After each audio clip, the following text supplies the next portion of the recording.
د افغانستان اسلامي امارات د کورنیو چارو وزارت مشرتابه د کابل ښار د ناحیو او ولسوالیو له ګذر وکیلانو سره وکتل.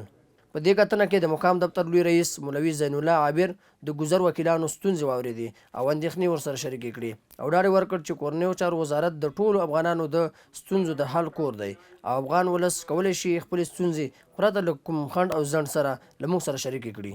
موږ غواړو چې په دوجانبه توګه د یو بل سره همکار پاتې شو. تاسو ډاډه اوسئ چې د کورنیو چارو وزارت او د کابل امنیه قومنداني د تاسو هر وخت کې ملاتړی ده.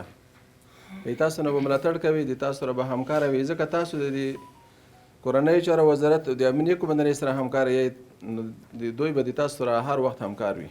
په همدې حال کې د کورنیو چارو وزارت د مطبوعاتو رئیس قاری سید خوستي د خلکو او امنیتي ځواکونو ترمنځ همکاري اړینه یاده کړه او زیاته یې کړه چې زموږ د چارو بریا د ولس په خوښۍ او رضایت کې ده.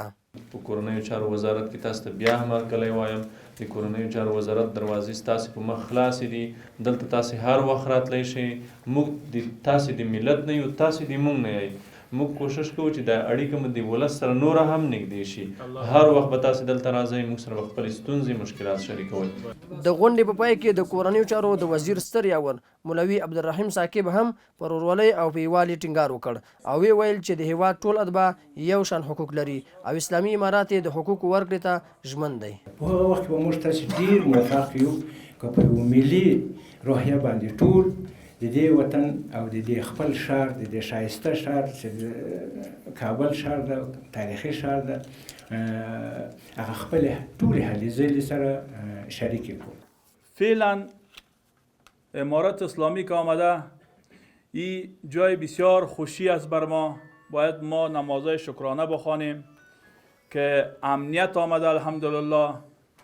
در تمام ولایت‌های افغانستان ما گشت و گذار کرده میتونیم. من حیث یک فردی از این جامعه در قبال همه چیز ما مسئولیت داریم، در قبال داعش، در قبال امنیت، در قبال همکاری با شما و قبلا هم همکاری کردیم و حالا هم انشالله همکاری خود را میکنیم و همکار هستیم.